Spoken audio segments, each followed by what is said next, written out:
My brothers and sisters, have you ever wondered, am I on the path Allah wants for me? Sometimes life becomes confusing. You're doing your best, but you're still unsure. Is this what Allah wants? Is this truly guidance? Let me share with you 7 powerful signs that Allah is guiding you and leading you to what is best for you, even if you don't see it clearly right now. One of the most powerful and perhaps surprising signs that Allah is guiding you is when you begin to feel uncomfortable with your sins. This shift doesn't always happen suddenly, and it's not always dramatic. Sometimes it begins subtly, like a whisper in the heart, a quiet heaviness after something you used to do without thinking twice.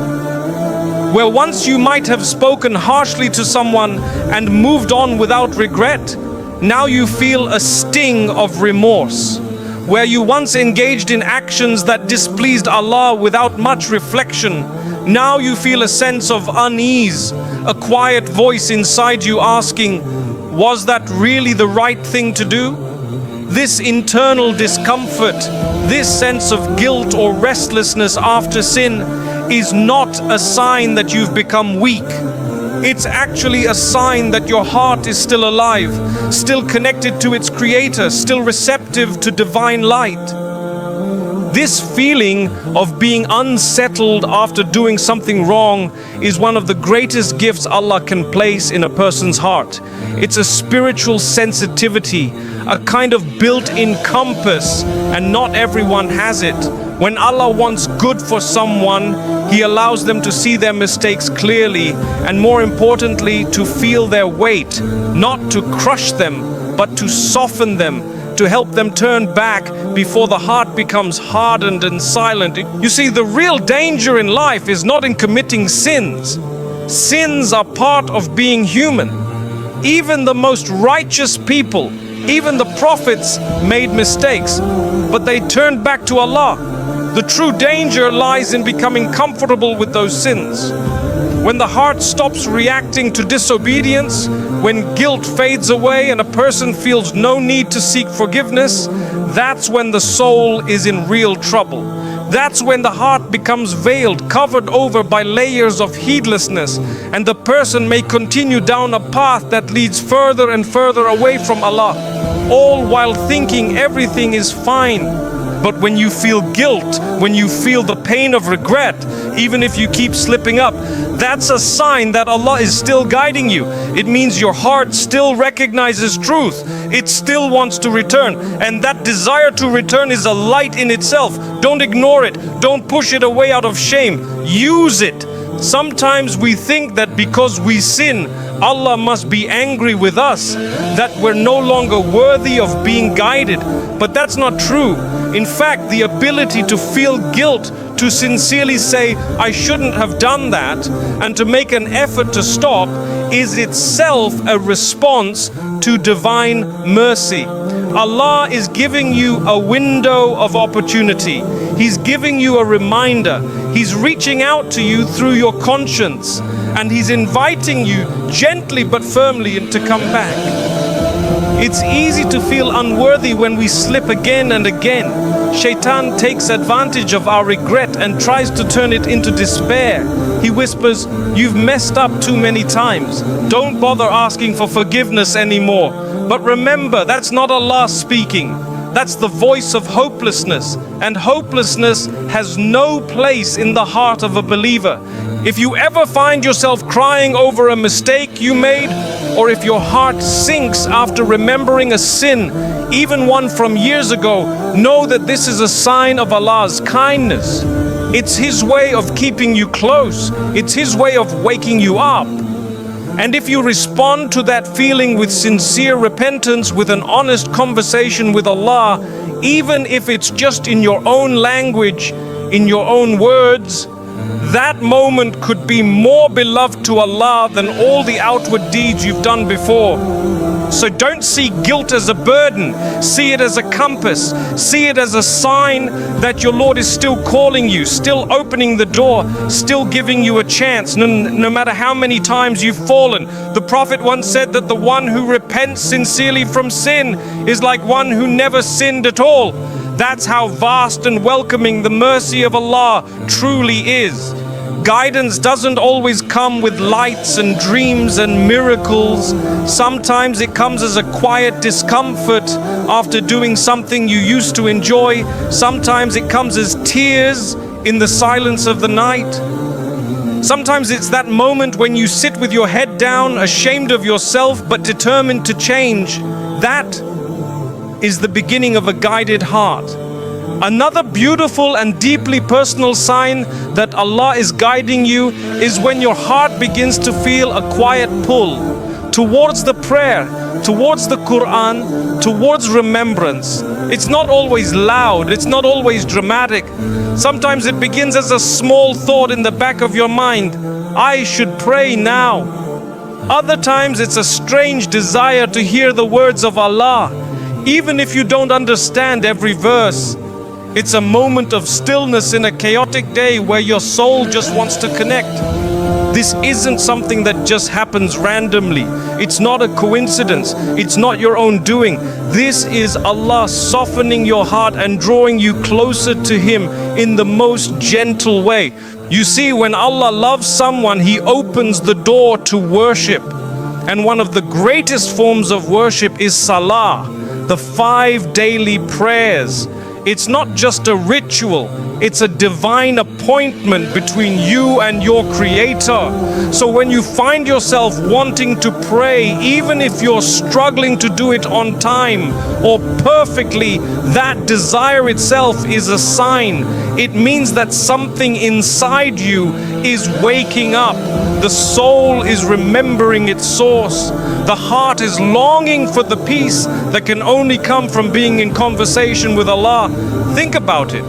The world is full of distractions. There are endless things pulling us away from remembrance. And yet, you feel a strange pull to pause and bow down. In the middle of life's noise, you feel this quiet urge to find a prayer mat, to raise your hands and say, Oh Allah, I need you. That's not just a thought, that's guidance, that's love, that's divine mercy reaching your heart. And it doesn't stop with salah. You might find yourself wanting to open the Quran, not because someone told you to, but because your heart craves it. Even if you read slowly, even if you don't understand everything, there's a sense of comfort in just reciting. The words feel familiar, they feel safe. That's not just literature, that's your soul recognizing the words of its maker. Many people think that being guided means suddenly becoming religious overnight, but that's not how it works for most. Guidance often comes in quiet waves. You start noticing that skipping a prayer doesn't feel right anymore. You miss Fajr and your heart feels uneasy all day. You walk past your Quran on the shelf and something inside you says, why don't you open it today? These moments may seem small, but they are incredibly significant. One of the names of Allah is Al-Hadi, the one who guides. And part of that guidance is that He makes you want to come closer to Him. That's the starting point. That desire to do better, that inclination towards prayer, that sudden interest in Islamic reminders, all of it is Allah guiding your heart step by step. It doesn't mean you're perfect. In fact, most of the time when people start feeling this way, they're still struggling. They miss prayers, they sin, they slip. But the difference is that now they care. Now they feel something, they're trying. And that effort, that struggle is more beloved to Allah than we can ever imagine. So if you've noticed yourself recently being pulled towards salah, don't ignore it. If your heart feels comfort when you hear the Quran, don't brush it off. That is your soul responding to guidance. That is your Creator calling you home. And every time you respond, every time you pray, every time you open that book, you are walking a path that leads to peace, to purpose, and to Allah's pleasure. Never underestimate the power of being drawn toward worship. In a world that constantly tries to distract us from our Creator, if your heart still turns toward Him, even for a few moments a day, that is not weakness. That is a sign that you are being guided, watched over, and loved. One of the more subtle yet very powerful signs that Allah is guiding you is when you start losing interest in the things that once distracted you from Him. This doesn't always happen in a dramatic way. Often it begins quietly. Things you used to enjoy, the places, the conversations, the content, the company, slowly stop bringing the same kind of satisfaction. They don't fill you like they used to. They feel empty, maybe even pointless. That shift in your heart, that discomfort in places you once felt comfortable, that's not just emotional change, it's a spiritual realignment. It's Allah pulling your heart away from distractions so you can make space for His remembrance. You see, the world is full of things designed to steal your attention. Endless entertainment, superficial friendships, mindless scrolling, gossip, materialism. It all numbs the soul while keeping you busy. And for a while you might not even notice. You think it's harmless. You tell yourself, I'm just passing time. But when Allah begins to guide you, He doesn't just point you toward what's good. He also begins to detach you from what is harmful, even if it doesn't look harmful on the surface. That's how gentle His guidance is. He changes your taste before changing your habits. He makes the dunya feel bitter, so you start longing for something sweeter. And that sweetness is in His remembrance. You might start noticing that you can no longer enjoy certain conversations. Backbiting feels ugly, and your soul feels heavy afterwards. You may sit in gatherings or environments that once excited you, but now you feel out of place. You open certain apps or watch certain shows, and afterward, instead of satisfaction, you feel regret, a kind of internal restlessness. That discomfort is a sign, not a punishment, not anxiety. It's Allah nudging you away from what harms your heart and toward what heals it. And here's something important to understand. When Allah wants to bring you closer to Him, He sometimes removes things from your life that you thought were good for you. You may lose friendships that were filled with gossip or negativity. You may suddenly feel uninterested in worldly conversations. You may even start questioning how you're spending your time, something that never used to bother you before. This process can feel lonely. It can even feel confusing. You might ask, why don't I enjoy the same things anymore? Or why do I feel so distant from the people around me? But in truth, this is one of the most precious stages of spiritual growth. When Allah clears your space so He can fill it with something better. He removes distractions to make room for connection. Think of it like a person recovering from unhealthy food. At first, the healthy options might seem bland. You may crave what you were used to. But as your system adjusts, you start to appreciate purity.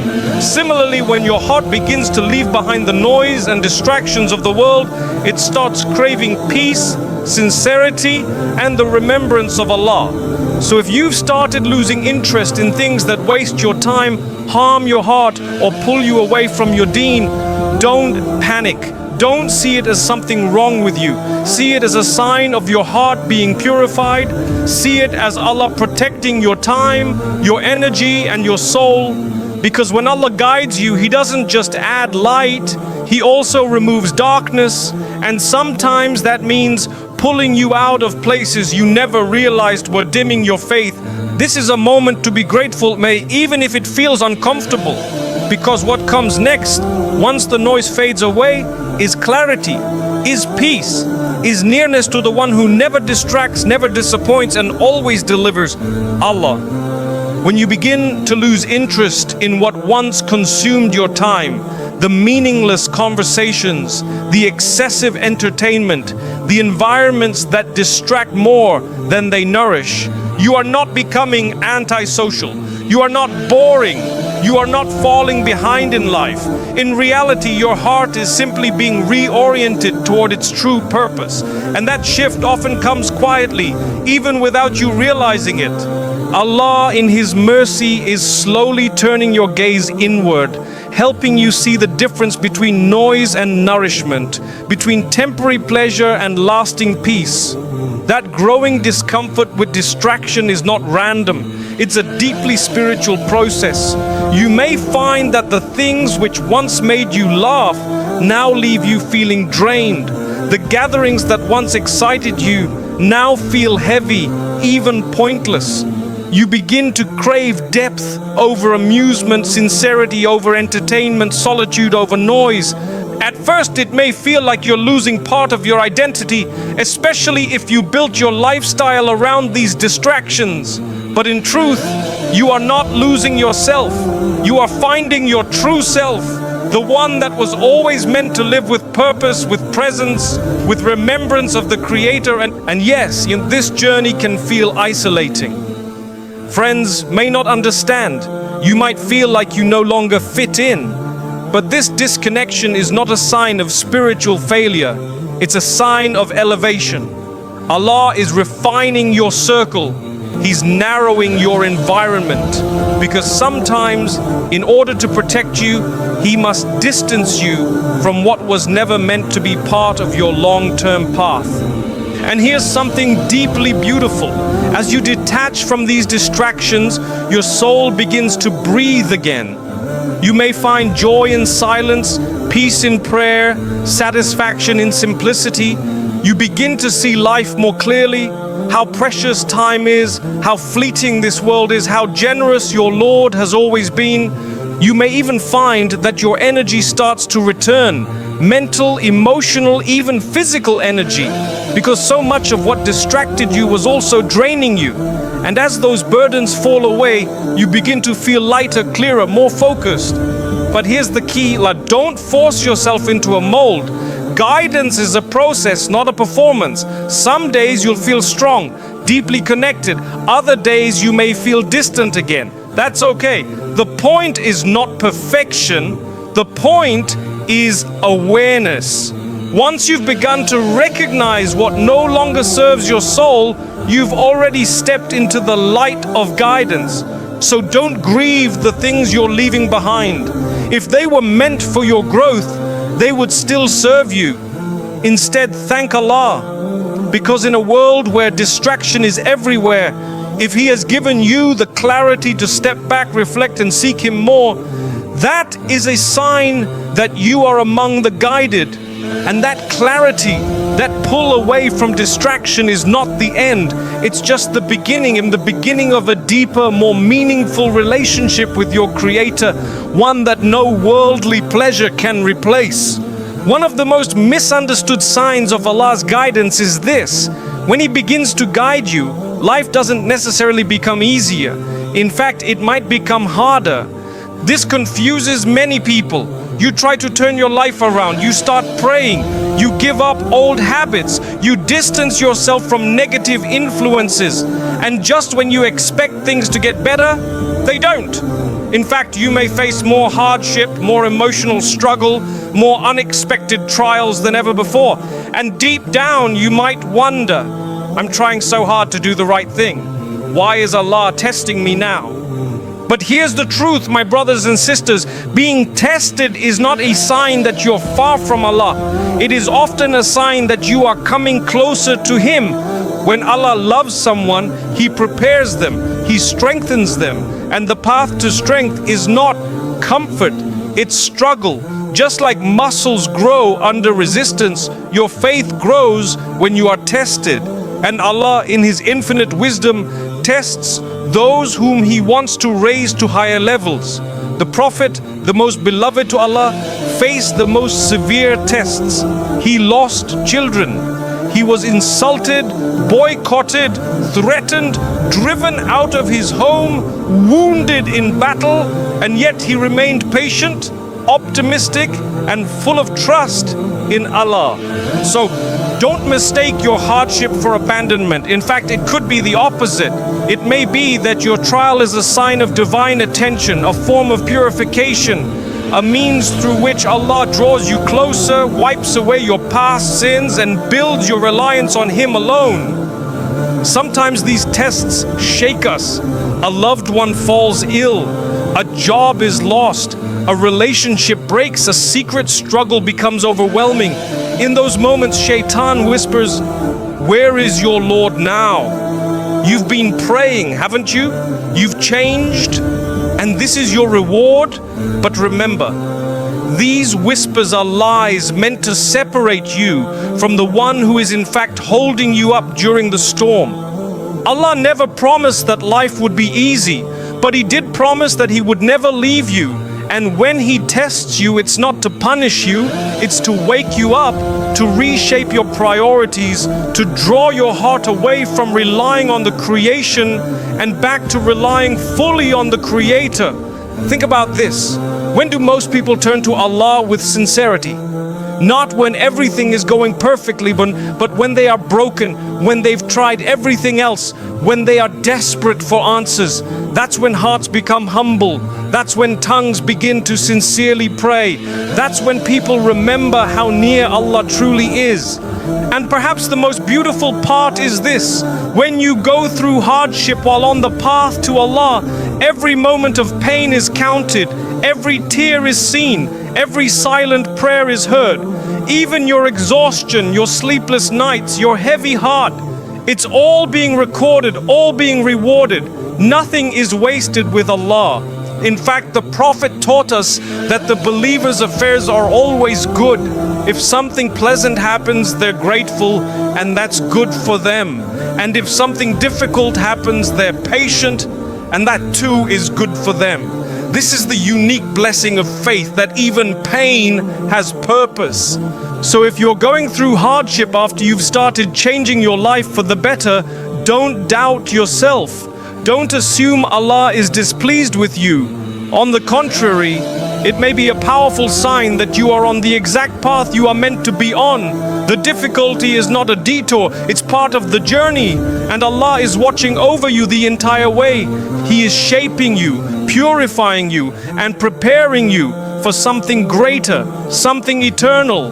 Hold on to Him. Keep praying, keep trusting. Even if the road is steep, know that the destination is peace. And Allah never burdens a soul more than it can bear.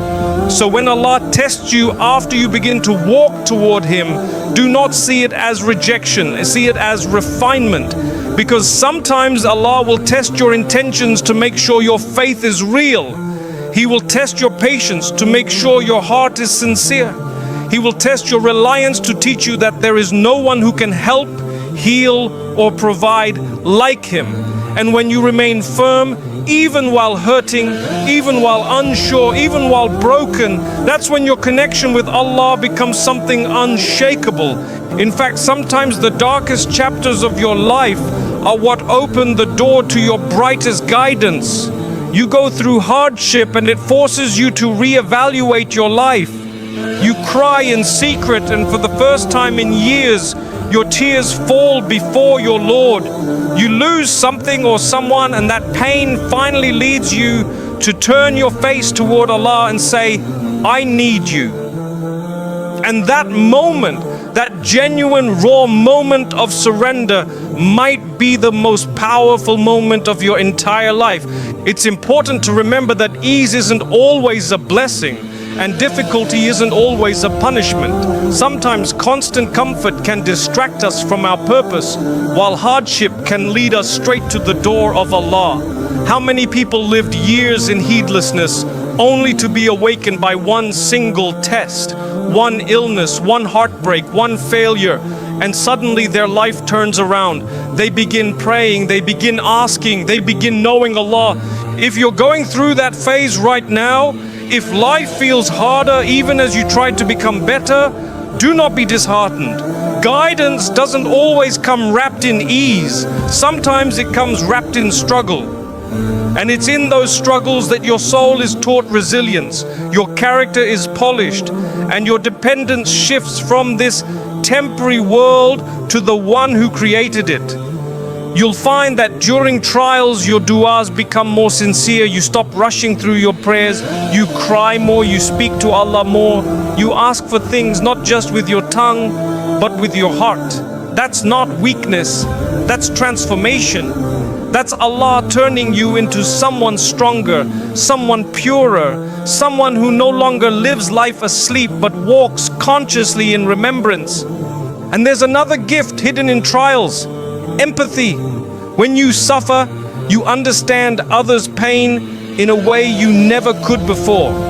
You become softer, kinder. You see people with different eyes. And that too is part of guidance, because the path to Allah isn't just about praying more.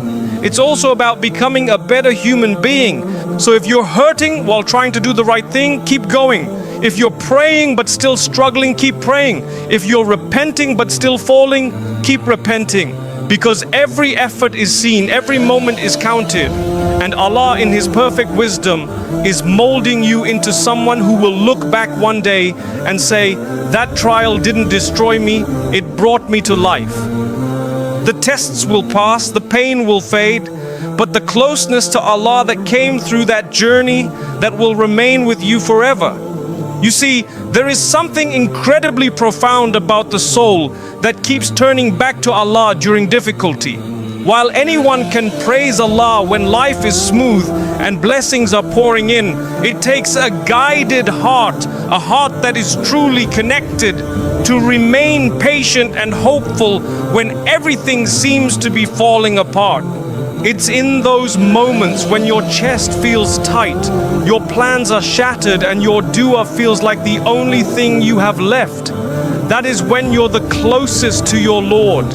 That is when the angels are recording your every breath, your every tear, your every whispered plea. Allah Himself tells us that He is near to the one who calls upon Him. And how beautiful is it that when life closes every door in front of you, the door of Allah remains wide open. These tests, they're not random.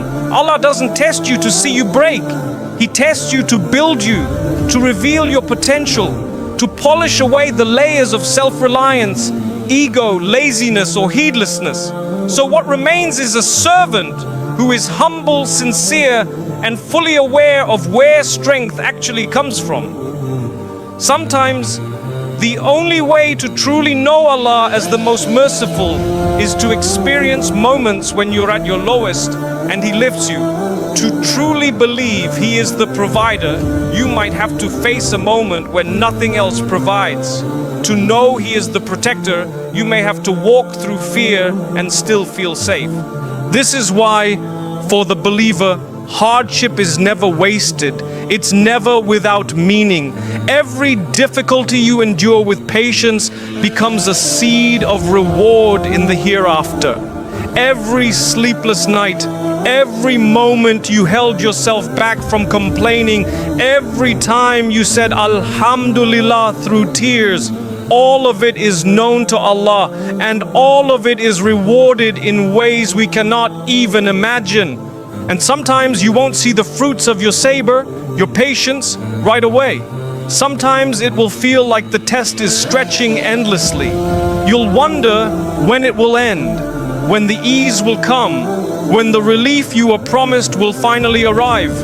But remember, Allah never breaks His promise, and sometimes the relief doesn't just come after the trial, it comes through it.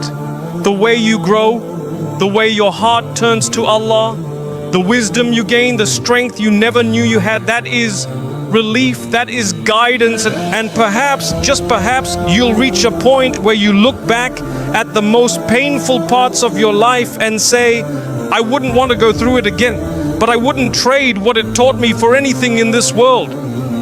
That level of growth, of faith, of connection, it doesn't come easily. It's built through trials.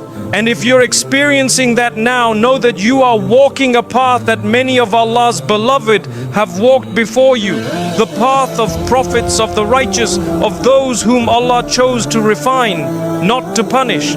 So be gentle with yourself in these moments. Keep your connection with Allah strong, even if your voice trembles. Keep your prayers consistent, even if your heart feels heavy. And know that every hardship you endure with patience is not just making you stronger. It's a sign that you are being prepared, being guided, being drawn closer to the most loving, the most wise. One of the most beautiful signs that Allah is guiding you and that your heart is waking up is when you begin to care deeply about how you spend your time, what you say, what you consume, and how your actions affect your relationship with Him. You start asking yourself questions you may never have considered before. Is this pleasing to Allah? Will I regret this on the Day of Judgment? What's the purpose of this habit, this conversation, this lifestyle I've adopted? This awareness doesn't arrive with a trumpet or a big announcement. It often comes quietly, like a seed planted in the heart. But once that seed takes root, you begin to feel its effects everywhere. You might start looking at your daily routine differently. Time that used to be lost in meaningless distractions suddenly feels precious. You begin to sense that every hour is an opportunity, not just to get through the day, but to build something eternal. You stop seeing Salah as a task to check off a list and start seeing it as a moment to recharge your soul. You begin organizing your day around your prayers rather than squeezing them between everything else. And what's happening here is something extraordinary. Allah is placing barakah in your time, but also purpose in your soul. That shift from mindless living to intentional worship is a sign of divine guidance. You also begin to notice how carefully you speak. Jokes that were once casual begin to feel inappropriate. You become more aware of backbiting, of sarcasm, of negativity in your speech. Why? Because you're no longer living just for today. You're thinking about your scroll of deeds. You're thinking about the people you might have hurt. You start to think before you speak, not out of fear of judgment from others, but out of concern for your accountability before Allah. Even your thoughts start to change. You reflect more. You begin to catch yourself in moments of pride, of anger, of envy, and instead of feeding those thoughts, you challenge them. You ask Allah to help you purify your heart. You recognize that the real battle isn't just what happens around you, but what happens within you. This kind of transformation doesn't happen because you read a quote or watched a lecture. It happens because Allah is guiding you, because He has placed spiritual maturity in your heart. And that maturity doesn't always mean you become outwardly perfect. It means you become inwardly honest. You're more aware of your flaws, more committed to improving, more conscious of the limited time you have in this world. You realize that this life isn't just about achievement, recognition, or material comfort. It's about preparing for a moment that everyone will face, the moment we return to our Creator. And once that realization becomes real to you, it changes everything. You no longer want to waste your nights numbing your heart with distractions. You don't want to sleep through Fajr like you used to. You're not interested in being around company that drags your soul downward. It's not arrogance, it's clarity. It's knowing that life is short and you don't want to lose your focus. And here's the beautiful thing: this care, this sensitivity, this growing discipline, it's not a burden. It's actually a mercy. It protects you. It keeps you spiritually awake in a world that's designed to keep you asleep. It ensures that when you stand before Allah on the Day of Judgment, you can at least say, I tried, I struggled, I cared. Because in the end, that's what matters most. Not perfection, but sincere effort. So if you've started to care more about your habits, your words, your time, your accountability, even if it feels uncomfortable, even if you're still learning, know that you are being guided. That's Allah working on your heart, refining your soul, preparing you for something far greater than this world can offer. This awareness is not self-imposed pressure, it's spiritual elevation, and it's a gift worth holding on to with everything you have. One of the clearest signs that Allah is guiding you, truly guiding you, is when obedience no longer feels like a burden. It starts to feel like peace. You see, in the beginning, turning to Allah can feel hard. It might feel like sacrifice. You're letting go of habits you've carried for years. You're saying no to things that used to bring you comfort. You're trying to restructure your day around prayer, your thoughts around sincerity, your actions around taqwa. It's not easy, not because obedience is inherently difficult, but because you're unlearning what the world has taught you and relearning what your soul always knew, that you were made to submit to Allah. But then something begins to shift. You start to notice that the very things you once struggled with now feel grounding. You begin to look forward to salah, not just because it's an obligation, but because it gives you a moment of quiet in a noisy world. You start reciting Quran, not because someone told you to, but because your heart genuinely longs to hear the words of your Creator. You begin choosing what pleases Allah, not out of fear alone, but out of love, a love that's growing with every sincere effort you make. That's guidance. It's when your soul starts to taste the sweetness of faith, when you begin to feel a sense of relief after doing what Allah loves, even if it comes with struggle. You lower your gaze, and instead of feeling restricted, you feel free. You give up a bad habit, and instead of feeling deprived, you feel dignified. You avoid a sinful environment, and instead of feeling excluded, you feel protected. That's the paradox of obedience. From the outside, it might look like you're giving things up, but on the inside, you're gaining more than you ever had before. You gain clarity, you gain stability, you gain a sense of purpose that the world could never give you, because you're no longer living for people's approval or your own ego or material achievements. You're living to please Allah, and that brings a type of peace that doesn't fade with circumstances. This peace isn't just emotional, it's spiritual alignment. Your heart, your mind, your body, they all begin to move in sync with your higher purpose, and suddenly you feel less conflicted. The guilt begins to fade, the confusion quiets down, your du'as become more honest, your thoughts become more pure. You begin to carry yourself with more humility, more calm, more awareness. And what's most amazing is that this peace doesn't come because your life becomes perfect. It comes because your heart finds contentment in submission. Even when you're tested, you're no longer as shaken. Even when things don't go your way, your first response is Alhamdulillah. Even when you sin, you're quick to seek forgiveness and get back up, because you know that obedience isn't about being flawless. It's about being faithful.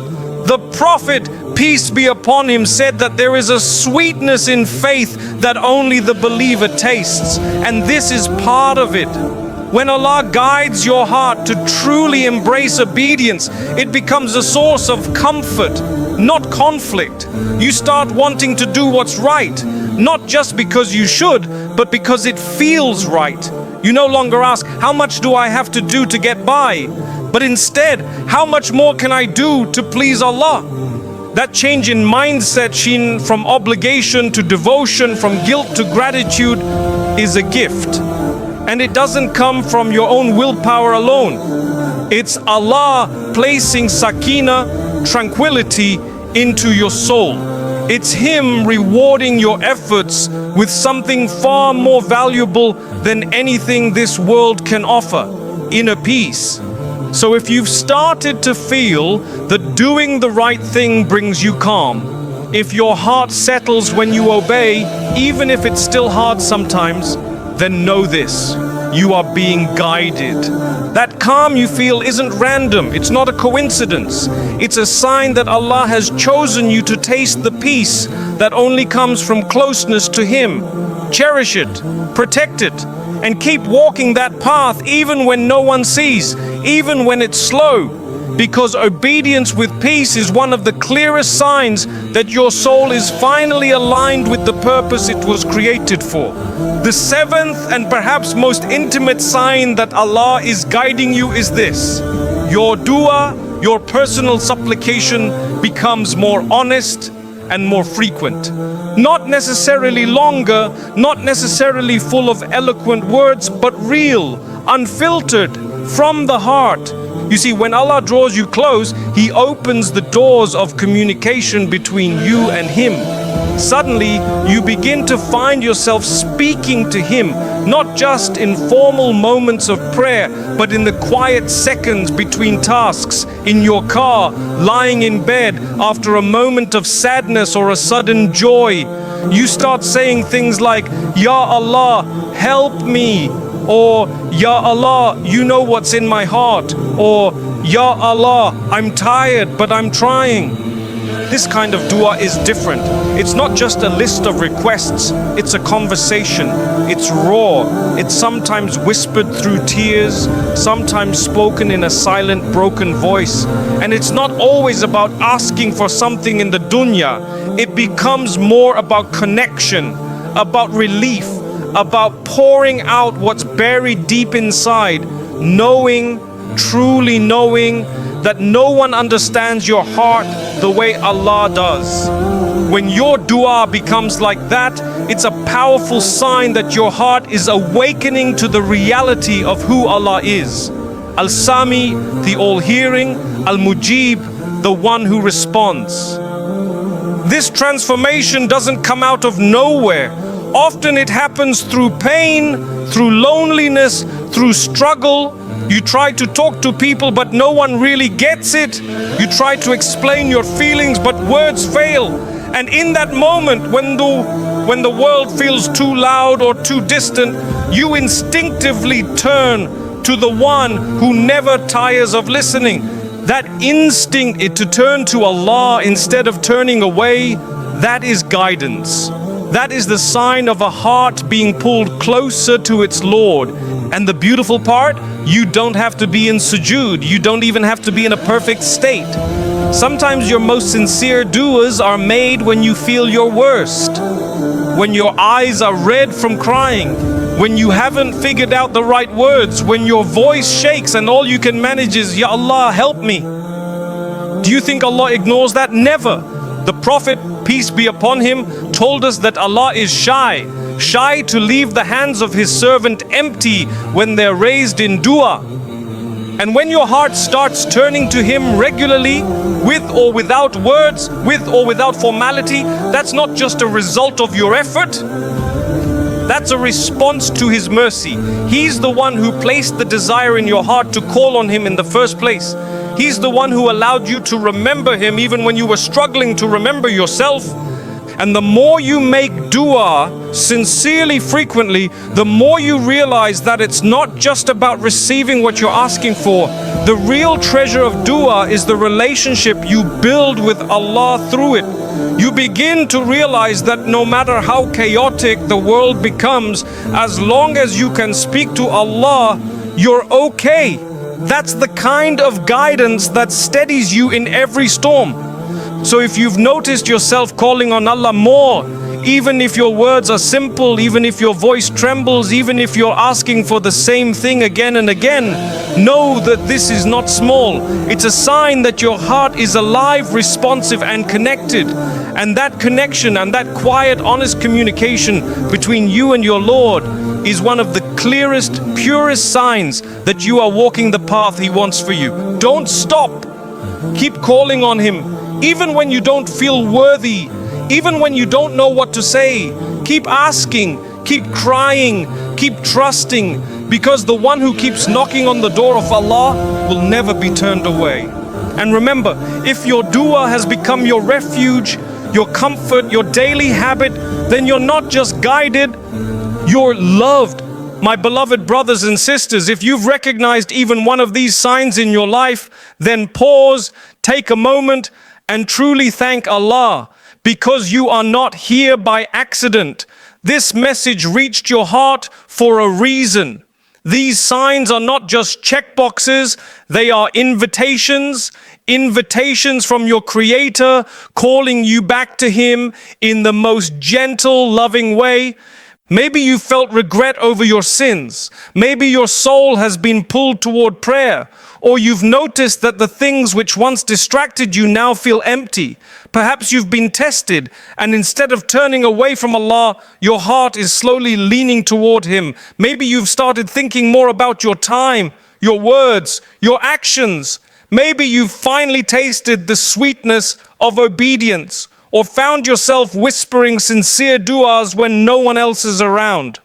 These are not signs of perfection. These are signs of direction, signs that your heart is alive, that Allah is working on you, guiding you, choosing you. And even if you feel like you're far, even if you don't see all 7 signs in your life right now, know this: it only takes one sincere step toward Allah for Him to come running toward you. That's His promise. And Allah never breaks His promises. So keep going, keep striving, keep asking Him to guide you, and don't let shaitan make you think you're not worthy. Because guidance is not about being flawless. It's about being connected, being aware, being humble enough to say, Ya Allah, I need you. If that's what your heart is saying today, then you're already on the path. And that path, no matter how slow, no matter how uneven, will by the mercy of Allah lead you to Him. May Allah keep all of us guided, steadfast and sincere until our final breath, and reunite us in a place where guidance is no longer needed, because we'll be in the eternal company of the one who guided us all along. Ameen.